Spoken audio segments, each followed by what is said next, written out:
Baik, Assalamualaikum warahmatullahi wabarakatuh. Kembali lagi di Pondok Fisika ya. Nah, pada kesempatan kali ini kita akan membahas tentang arus listrik bolak-balik. Ya. Materi ini adalah materi kelas 12 ya. Baik.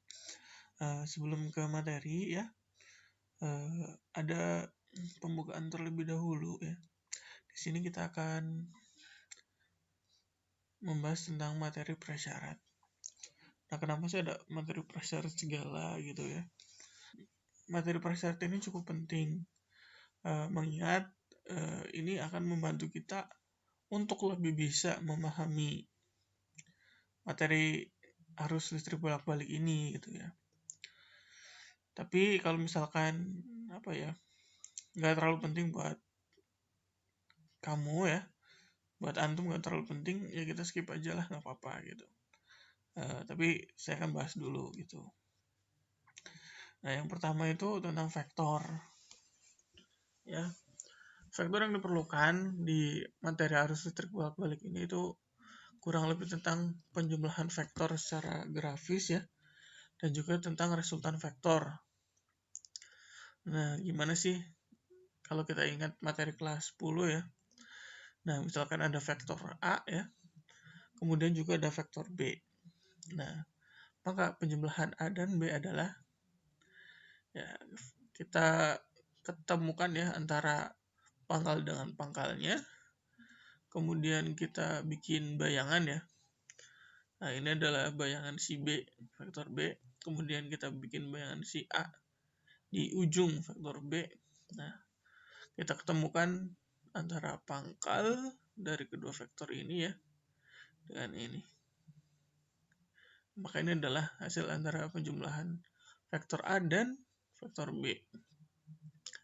Nah, kemudian bagaimana resultannya? Resultannya itu adalah ya R sama dengan akar A kuadrat ditambah B kuadrat ya. Nah, kemudian selanjutnya itu adalah listrik dinamis. Listrik dinamis yang kita perlukan di materi ini itu kurang lebih tentang hukum Ohm ya. Apa coba hukum Ohm? Ya, hukum Ohm itu adalah yang menjelaskan tentang bahwa kuat arus itu berbanding lurus dengan tegangan dalam suatu hambatan yang suhunya dijaga konstan gitu.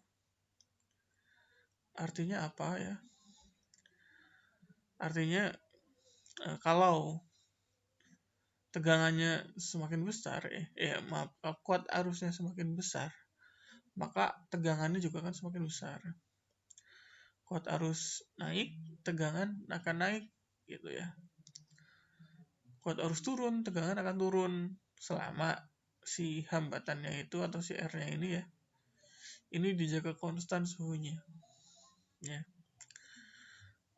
Kan kalian kenalnya persamaan V sama dengan IR ya. Nah, maksudnya gitu. Jadi ketika arusnya naik, maka tegangannya akan naik ya selama hambatannya itu dijaga konstan.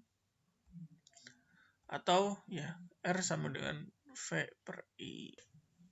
Tapi materi prasyarat selanjutnya itu tentang induksi elektromagnetik ya. Induksi elektromagnetik ini ya materi kelas 3 juga ya. Ini masih berhubungan dengan listrik magnet. Nah, yang paling penting yang kita pakai ya nanti ini adalah tentang generator listrik ya. Nah, tentu saja adalah generator AC gitu.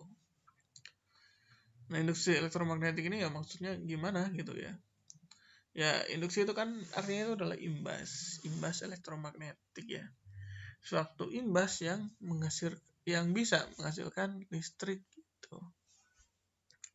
Imbas yang menghasilkan listrik ya. Imbasnya dari imbas apa? Ya, imbasnya ini adalah imbas dari, ini kan ada magnet ya. Ini ada kumparan, kemudian dia diputar ya, maka dari sini dia akan menghasilkan arus listrik ya. Ceritanya ya cukup panjang gitu ya, cuman kurang lebih begitu ringkasnya gitu.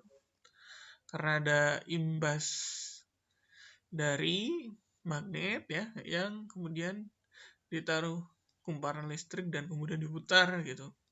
Maka ini akan menghasilkan arus listrik. Nah, kemudian trigonometri. Trigonometri ini lebih ke matematis ya. Kurang lebih dari trigonometri ini yang perlu kita tahu itu adalah bagaimana cara menggambar grafik trigonometri itu. Nah, misalkan kita punya persamaan trigonometri ya sama dengan 2 sin X ya. Nah, nilai X-nya adalah 0 sampai 360 derajat. Misalkan ya. Nah, maka kita bikin grafiknya seperti ini. Ini sumbu X ya. Ini sumbu Y. Nah, kemudian ini kita taruh sudut-sudut yang kira-kira istimewanya ya. Sebenarnya bisa 40 juga, 45, 60 gitu. Cuman terlalu rapet. Nah, ya, saya tulis yang mayor-mayornya saja gitu. Maka ketika dibikin grafik, grafiknya kan berbentuk seperti ini ya. Seperti gelombang nih ya. Naik, turun, sampai bawah, terus naik lagi. Seperti ini grafiknya. Ya, dengan nilai tertingginya adalah 2 ya. Nah, yang paling rendahnya adalah min 2. Nah, seperti itu. Ya. Nah, kemudian aplikasi materi. Nah, sebenarnya buat apa sih kita belajar tentang arus listrik bolak-balik ya? Kenapa nggak yang arus searah aja gitu? Nah, sebenarnya dua-duanya penting dipelajari. Ya, arus listrik bolak-balik juga sangat penting dipelajari gitu ya. Sangat penting dipelajari gitu karena ini adalah listrik yang kita pakai di rumah kita gitu. Listrik rumahan lah gitu bahasanya. Yang ada di pondok kita gitu. Di pondok kita pakainya ya listrik bolak-balik gitu ya. Nah, kenapa kita pakai listrik bolak-balik? Ini karena lebih mudah dirubah dari AC ke DC ya. Kalau kita mau merubah listrik AC ke DC itu lebih mudah. Tinggal pakai dioda penyearah saja gitu. Tapi kalau dari DC ke AC butuh komponen yang lebih rumit gitu ya. Butuh inverter dan sebagainya gitu. Kemudian lebih mudah dirubah besaran-besarannya ya pakai trafo ya. Nah, kalau mau naikin atau nurunin arus listrik bolak-balik itu gampang ya, tinggal pakai trafo aja udah bisa gitu. Kemudian selanjutnya ya, kenapa kita pakai arus listrik bolak-balik ya di rumah kita itu karena lebih hemat ya. Lebih hemat dari peralatan yang dibutuhkan untuk pembuatannya ya. Yang ketiga lebih praktis ya. Lebih praktis karena kita nggak usah khawatir tertukar positif dan negatif gitu ya.